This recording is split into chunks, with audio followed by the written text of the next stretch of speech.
स्वागत है आपका हमारे चैनल द स्क्रीमिंग स्टोरीज में। तो आज का एपिसोड शुरू करते हैं।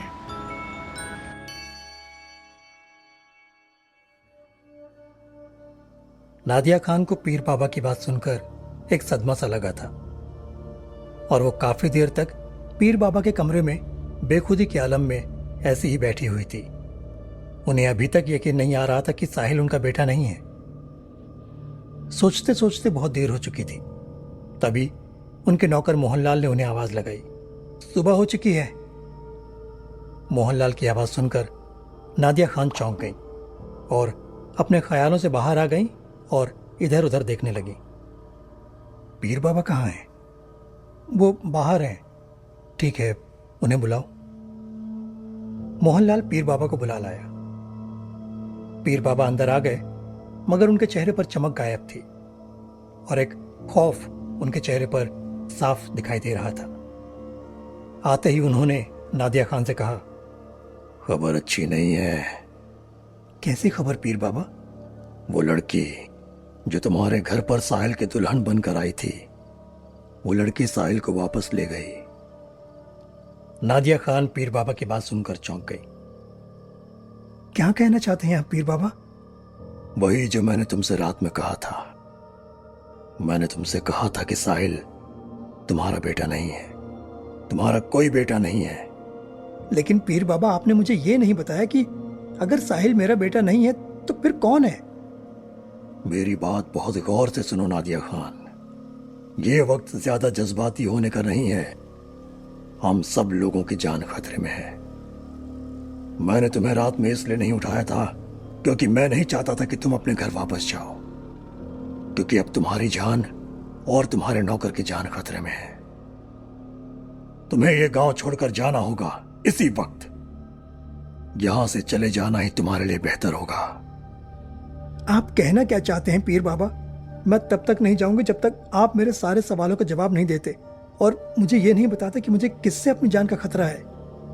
पीर बाबा, जो खुद इस वक्त डरे हुए थे, नादिया खान को देखते हुए डरी डरी आवाज में बोले, तुम्हें और तुम्हारे नौकर को खतरा किसी और से नहीं बल्कि साहिल से ही है। साहिल से मेरी जान को खतरा? पीर बाबा, ये कैसी बातें कर रहे हैं आप? वो मेरा बेटा है। मैंने तुमसे कहा ना, वो बेटा नहीं है तुम्हारा। नहीं है, नहीं है, वो कोई और ही है। और जिस बात का हमें डर था वो चीज हो चुकी है। वो उन वीरानों में दोबारा पहुंच चुका है जहां से हम उसे लाए थे। मैं आपकी बात को नहीं मानती पीर बाबा। मेरा बेटा मुझसे बहुत मोहब्बत करता है। वो मुझे जान से कैसे मार सकता है? इससे आगे वो और कुछ बोलती, पर मोहनलाल, जो बहुत देर से उन दोनों की बातें सुन रहा था, बीच में बोल पड़ा। बहुत हो गया पीर बाबा, आप पर हम यकीन करते हैं, पर इसका मतलब ये नहीं कि आप जो भी कहेंगे हम उसको मान लेंगे। आप ये कहना चाह रहे हैं कि मुझे मेरे ही छोटे मालिक से जान का खतरा है? छोटे मालिक मुझे मार डालेंगे और अपनी मां को भी मार डालेंगे? बकवास करने की इंतहा होती है। मोहनलाल की यह बात सुनकर पीर बाबा के चेहरे पर गुस्सा झलकने लगा। मैं तुम दोनों को बताना नहीं चाहता था, लेकिन लगता है मुझे अब बताना ही पड़ेगा। तुम दोनों मेरी बात को बहुत ध्यान से सुनो। जिस बेटे को तुम अपना बेटा समझ रही हो, वो दरअसल कोई और ही मखलूक है। तुम्हारे लिए इतना जानना काफी है कि वो इंसान नहीं है और वो हम लोगों की तरह नहीं है। उसे कोई और नहीं बल्कि खुद तुम्हारा शौहर ही हमारे पास लाया था। आप कहना क्या चाहते हैं पीर बाबा? मैं बताता हूं तुम्हें। दरअसल ये बात बहुत पुरानी है। जब तुम्हारा शौहर जवान था, उन दिनों तुम्हारी नई नई शादी हुई थी। तुम्हारे खानदान ने इस गांव की हमेशा खिदमत की। उन दिनों भूत प्रेत, चुड़ैल और जिन्नात का इस इलाके में बहुत ज्यादा आतंक हुआ करता था। और वो इलाका जिसे सब लोग आज भी वीरान खंडहर के नाम से जानते हैं, उस वक्त कोई भी शख्स उस जगह से निकलता था तो दूसरे दिन उसकी लाश उन जंगलों में मिला करती थी। तुम्हारा शौहर अकील मेरा जानने वाला था और वो बहुत ही बहादुर किस्म का आदमी था। गांव के किसी भी मर्द में हिम्मत नहीं थी कि उन लोगों के सामने जाकर उनका सामना करे। उस वक्त अकील वो इकलौता मर्द था जिसने वहां जाने की हिम्मत की, और उसने वो कर दिखाया जो आज तक कोई नहीं कर पाया।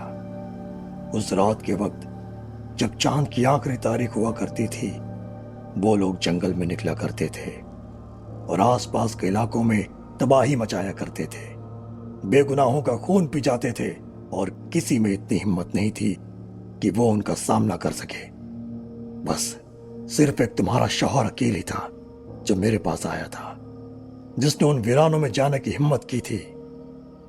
मैंने उसे उस वक्त एक ताबीज दिया था और कहा था कि जिस वक्त वो लोग उस पर हमला करें, वो उस ताबीज को उनके गले में फेंक दे, और उसने वही किया। फिर वो 1 या 2 दिन के बाद एक शख्स को मेरे पास लेकर आया जो बेहोश पड़ा था। वो शख्स लंबा चौड़ा जो देखने में बहुत ज्यादा खूबसूरत था, लेकिन ताबीज के असर से बेहोश था, क्या यूं कहा जाए बेबस था। अगर अकील ने हमारा दिया हुआ ताबीज उसके गले में नहीं फेंका होता तो तुम्हारा शौहर भी जिंदा नहीं होता। हमारे ताबीज के असर से वो शख्स कमजोर पड़ चुका था। वो उन्हीं की कौम में से था, पर हम लोग उस शख्स को जान से नहीं मार सकते थे। उसे जान से मारना नामुमकिन था, या ऐसा कह लो मेरी हद से बाहर था। जानती हो वो शख्स कौन था? कौन था पीर बाबा? वो शख्स कोई और नहीं बल्कि तुम्हारा बेटा साहिल ही था। मगर पीर बाबा, मैंने तो उसे पाला है। नहीं, तुमने उसे नहीं पाला। सच तो यह है कि तुम कुछ नहीं जानती। अच्छा, एक बात मुझे बताओ, क्या तुम्हारे पास साहिल की कोई बचपन की तस्वीर मौजूद है? क्या तुम्हारे पास साहिल की कुछ बचपन की याद मौजूद है? नादिया खान हैरान होकर पीर बाबा से बोली, ये सारी बातें मेरी समझ से बाहर हैं। ऐसा कैसे हो सकता है? हो सकता है नादिया खान, यहां सब कुछ हो सकता है। मुझे एक बात बताओ, क्या साहिल को तुमने कभी छोटी उम्र में देखा है? नादिया खान याद करने की कोशिश करने लगी। मुझे याद है कि मेरा एक बेटा पैदा तो हुआ था और वो साहिल ही था।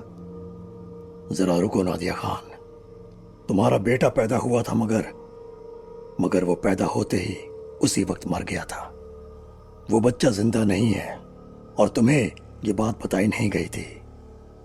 ये कहकर अचानक पीर बाबा ने नादिया खान के गले की तरफ हाथ बढ़ाया और वहां से कुछ खींचा। मोहनलाल, जो पीर बाबा को देख रहा था, बोल पड़ा, ये तुम क्या कर रहे हो? पीर बाबा ने मोहनलाल को अपने पास बुलाया और उसके भी गले में हाथ लगाकर कुछ खींचा। पीर बाबा ने यह सब कुछ इतनी जल्दी किया कि मोहनलाल कुछ समझ ही न पाया। ऐसा करते ही नादिया खान और मोहनलाल दोनों बेहोश हो गए। पीर बाबा के हाथों में वैसे ही ताबीज थे जो साहिल के गले में थे। नादिया खान और मोहनलाल बेहोश हो गए थे और पीर बाबा उन दोनों को देखकर मुस्कुरा रहे थे। उनकी मुस्कुराहट बहुत ज्यादा रहस्यमयी थी।